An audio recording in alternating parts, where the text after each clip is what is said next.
یہ انتہائی لطیف نکتہ ہے اور یہ بہنوں کو نصیحت کی جا رہی ہے کہ وہ جو مائیں بہنیں ہیں بڑی عمر کی، وہ بھی اپنی بیٹیوں کو اس طرح کی نصیحت کریں، اور اس کے اثرات دور رس ہوتے ہیں۔ خدا نخواستہ کہ آپ کی وجہ سے کوئی شخص گناہ میں مبتلا ہو جائے تو یہ ہمارے لیے ایک بہت بڑا نقصان ہوتا ہے۔ اس لیے جیسے لباس کا مقصد ہے ستر پوشی، تو دوسرا اہم مقصد زینت ہے۔ جیسے لباس انسان کو ڈھانک لیتا ہے، یہ عورتیں بھی خود کو اپنے شوہروں کے لیے مزین کر کے ان کی توجہ اپنی طرف مبذول کرا سکتی ہیں نا۔ لباس بن کر ان کو اپنی محبت والی آغوش میں لے کر شوہروں کو جائز ارمان تمنائیں اپنے اندر سمو لیتی ہیں۔ اور جیسے لباس اور پہناوے کے اندر آدمی کھلا رہتا ہے اور اوپر اسی طرح دنیا والوں کے سامنے شوہر کی عفت عصمت محفوظ رہتی ہے، تو ہم یہ جائز مقصد کے لیے ایسا کریں گے، اللہ تعالیٰ ہمارے شوہر کو گناہوں سے محفوظ فرمائیں گے، اور اسی طرح ہمارے گھر کا ماحول بھی بہترین ہو جائے گا۔ تو بیوی اس مقصد کو پورا ہونے میں معاون بنے، گھر میں شوہر کے سامنے معاشی والی کنڈیشن نہ ہو، لہسن پیاز کاٹ کے اس کے پاس نہ آ جائے اور ایک پٹکا باندھا ہوا ہے اور ہاتھوں میں بدبو ہے اور بالکل میلی کچیلی ہو کر اپنے شوہر کی طرف بڑھ رہی ہے، تو وہ پاس آتے ہی اس کو بدبو آ رہی ہے، وہ اس سے بھاگ رہا ہے، دور ہو رہا ہے، اور بالآخر وہ اپنے گھر کے دروازے سے باہر جا کر دوستوں کے ساتھ ٹبے وبے میں بیٹھ کر کافی چائے پی رہا ہوتا ہے۔ تو ایسا نہ ہو، بلکہ وہ جیسے باہر کوئی ایک عورت کسی وقت میں کوئی مصنوعی بناوٹ اور چمک دمک دکھا دیتی ہے، اس کی نحوست ہے، اللہ کی یاد سے غافل ہو کر انسان جو ہے اس طرف مبتلا ہو جاتا ہے، پھر وہ برے خیالات اس کے لیے اور اس کی نگاہوں کی یہ جو زہریلے تیر ہوتے ہیں، یہ اس کے لیے آگ بن جاتے ہیں، اور وہ بالآخر اپنے گھر میں زیادہ نہیں ٹھہرتا بلکہ باہر ٹھہرتا ہے۔ اور بسا اوقات تو یہ دیکھا گیا کہ لوگ صرف فون پر بات کر رہے ہوتے ہیں، اتنی طویل بات کر رہے ہیں کسی اجنبیہ سے، اور وہ اسے بس اتنی باتیں کریں، آپ ٹھیک ہیں، آپ اپنا خیال رکھیں، آپ یہ کریں، وہ بڑا خوش ہو رہا ہوتا ہے، اور گھر کی بیوی ہے وہ پوچھتی ہی نہیں ہے کہ آپ ٹھیک ہیں، آپ اپنا خیال رکھیں اور آپ صاف رہیں، آپ یہ چیز کر لیں، آپ پہ یہ سوٹ اچھا لگتا ہے، آپ یہ والا جوتا میں پالش کر دیتی ہوں، یہ پہن لیں۔ آپ جب اس طرح ان کے کاموں کے اندر مخل ہوتی ہیں، یہ کھا لیں، یہ میں نے آج بہت اچھا بنایا ہے، یہ آپ کھا لیں، اور یہ جو ہے فلاں چیز ہے، اس طرح کی باتیں کرنے سے یا اس طرح کی چیزیں کرنے سے آدمی جو ہے دوسرے کے ساتھ یہ سمجھ رہا ہوتا ہے یہ میرا خیال رکھ رہا ہے، اور وہ قریب ہوتا ہے، اس کی محبت میں اضافہ ہو جاتا ہے۔ تو یہ محبت بھرا پیغام ہوتا ہے شادی شدہ مرد۔ تو نبی علیہ السلام نے ایسی عورت کے لیے جو محبوبہ ہو، جو مطیع ہو اور جو نماز صوم کی پابند ہو، فرمایا کہ اور شوہر کی فرمانبردار ہے، نماز پڑھ رہی ہے، تو اللہ تعالیٰ اس چھوٹے چھوٹے اعمال کی وجہ سے رضائے خاوند پر اس کو جنت میں جس دروازے سے چاہے گی داخل فرما دیں گی۔ تو اس لیے خواتین کو اپنے گھر کے اندر اپنی بچیوں کو یہ نصیحت کرتے رہنا چاہیے اچھے انداز میں۔ بیوی کا گھر میں صاف ستھرا نہ رہنا، اپنے آپ کو شوہر کے لیے نہ سجانا، اپنے آپ کو زیادہ سے زیادہ شوہر کی نگاہ میں خوبصورت نہ بنانا، اس کو خوبصورت اداؤں سے اپنی طرف مائل نہ کرنا، دونوں میاں بیوی کو بہت ہی زیادہ پریشانیوں میں مبتلا کر دیتے ہیں۔ لہٰذا آپ اس کا تجربہ کر کے دیکھیں اور کوشش کریں کہ شوہر جب بھی آپ کو دیکھے آپ ان کو دلہن معلوم ہو۔ اس سے انشاءاللہ تعالیٰ آپ کو بہت ہی پریشانیاں، بہت سے جائز شکایتیں دور ہو جائیں گی، بہت سی پریشانیاں اللہ دور کرے گا۔ اللہ تعالیٰ آپ کو ساری مسلمان بہنوں کو اس پر عمل کی توفیق عطا فرمائے۔ اچھا، مشہور ہے کہ ایک عالمہ تھی اور ادیبہ بھی تھی، انہوں نے نا اپنی بیٹی کو نصیحتیں کی ہیں۔ یہ 10 نصیحتیں بڑی مشہور ہیں، کچھ کتاب والوں نے بھی ان کو نقل کیا ہے۔ تو ان میں انہوں نے پہلی نصیحت اپنی بیٹی کو یہ کی ہے، اور بڑی اہم نصیحتیں کی ہیں اور بڑی بہترین نصیحتیں۔ تو مسلمان بیویاں ایسی ہونی چاہیے، اور انہوں نے پہلی نصیحت یہ کی ہے، الصحبۃ بالقناع، میری آنکھوں کی ٹھنڈک شوہر کے گھر جا کر قناعت والی زندگی گزارنے کا اہتمام کرنا،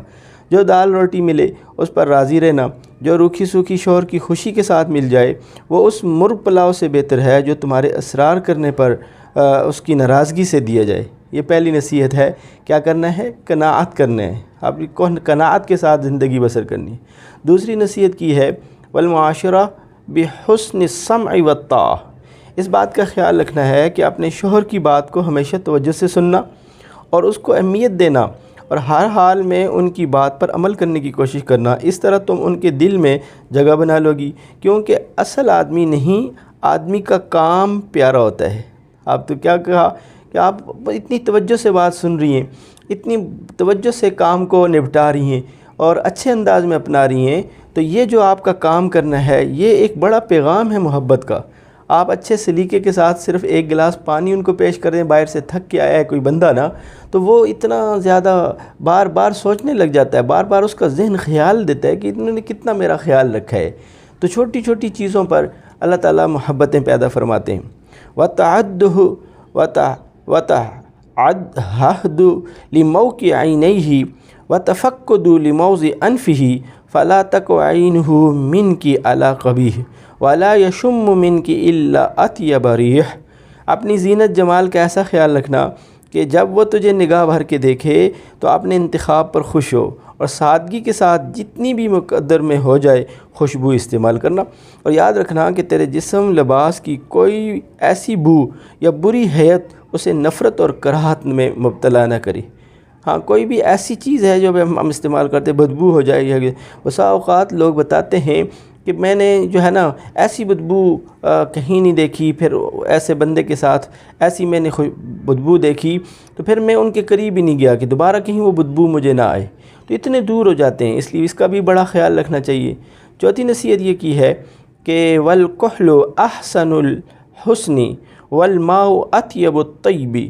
اپنے شوہر کی نگاہ میں بھی بھلی معلوم ہونے کے لیے اپنی آنکھوں کو سرمے اور کاجل سے حسن دینا، کیونکہ یہ کشش آنکھیں پورے وجود کو دیکھنے والی نگاہوں میں جچا دیتی ہیں۔ غسل اور وضو کا بہت اہتمام رکھنا یہ سب سے اچھی خوشبو ہے اور نظافت کا بہترین ذریعہ ہے، یعنی پانی کا استعمال کرنا، وضو غسل کا اہتمام کرنا، یہ اللہ تعالیٰ اس کی وجہ سے جو ہے نا بڑی برکتیں عطا فرماتے ہیں اور آدمی کے دل کے اندر نظافت پیدا کرتے ہیں۔ صفائی ہر آدمی کو پسند ہوتی ہے اور وہ اتنا قریب ہو جاتا ہے۔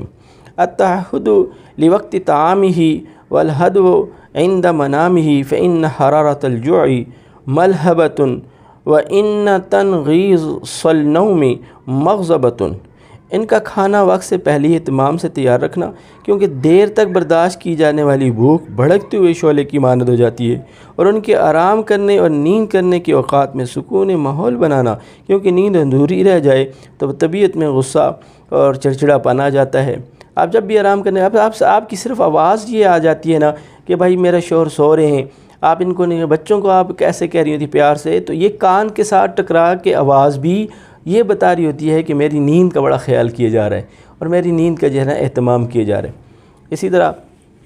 چھٹی وصیت یہ فرق کی ہے کہ ان کے گھر اور ان کی مال کی نگرانی، یعنی ان کے بغیر اجازت گھر میں نہ کوئی ایسا آئے جس کو وہ ناپسند کرتا ہو، اور ان کا مال لغویات، نمائش، فیشن میں برباد نہ کرنا، کیونکہ مال کی بہتر نگہداشت حسن انتظام سے ہوتی ہے اور اہل و عیال کی بہتر حفاظت حسن تدبیر سے ہوتی ہے۔ جتنا حسن تدبیر اچھا ہوگا، جتنا حسن انتظام اچھا ہوگا، اتنا گھر آپ کا اچھا ہو جائے گا، تو پھر اللہ تعالیٰ اس میں ایسی عزتیں عطا فرمائیں گے کہ وہ شوہر جو ہے وہ آپ سے دلی قلبی طور پر محبت کرے گا، آپ کا ایک مقام اس کے دل کے اندر ہو جائے گا۔ اور اسی طرح ساتویں نصیحت فرمائی کہ ان کے راز جو ہے نا جب آپ کو مل جائیں تو ان کو چھپانا، ان کی نافرمانی نہ کرنا، کیونکہ ان جیسے باروب شخص کی نافرمانی جلتی پر تیل کا کام کرے گی، اور تم اگر اس کا راز اوروں کو اس سے چھپا کر نہ رکھ سکی تو اس کا اعتماد تم پر سے ہٹ جائے گا، پھر تم بھی اس کے دورخے پن سے محفوظ نہیں رہ سکو گی۔ جیسا کہ کسی نے کہا ہے کہ to be traced as greater than to be load,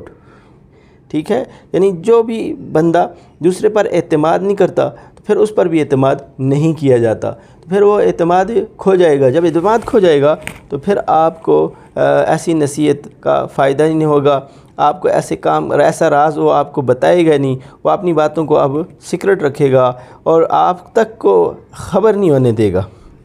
اچھا جی، اور اسی طرح 8ویں وصیت کی، جب وہ کسی بات پر غمگین ہو تو اپنی کسی خوشی کے اظہار ان کے سامنے نہ کرنا، یعنی ان کے غم میں برابر کی شریک لینا۔ شوہر کی کسی خوشی کے وقت اپنے چھپے ہوئے غم کے اثرات چہرے پر نہ لانا، اور نہ شوہر سے ان کے کسی رویے کی شکایت کرنا۔ ان کی خوشی میں خوش رہنا، ان کی سیر کو قہر نہ کہنا، اور نہ تم ان کے قلب کو مقدر کرنے والی شمار ہونا، یعنی ان کے ساتھ آپ نے پوری مخلصانہ جو ہے روش اختیار کرنی ہے۔ جب آپ ایسا کر رہے ہوتے ہیں تو آپ کو رزلٹ بہت اچھا مل رہا ہوتا ہے، اللہ تعالیٰ جو ہے ہمت عطا فرما دیتے ہیں۔ پھر آدمی جو ہے اپنے غم کو بھول کر اس کا غم، جس کے ساتھ اس کو محبت ہوتی ہے، جس کو اس نے آگے بڑھانا ہوتا ہے، جس کے ساتھ اس کے پورے گھر کا ماحول اس نے بہتر کرنا ہوتا ہے، پھر اس کی خوشی کو اپنی خوشی میں قربان کر رہی ہوتی ہے۔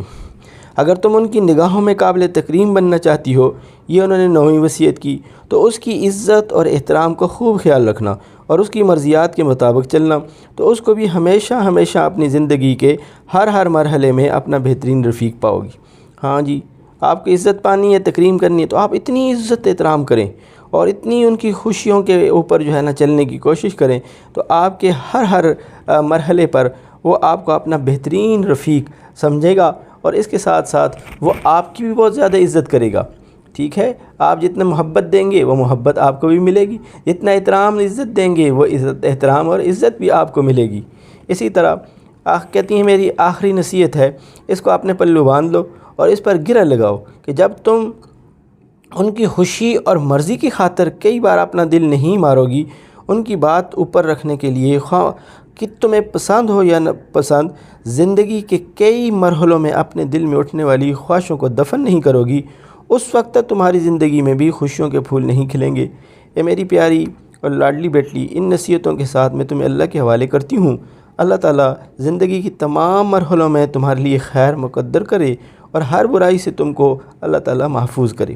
یہ اس نے 10 نصیحتیں کی ہیں، اور یہ اتنی اچھی نصیحتیں ہیں کہ اس کو اگر پلے باندھ لینا، آدمی کے بہت سارے کام جو ہے اپنے گھر کی خوشی اس کو نصیب ہو جاتی ہیں۔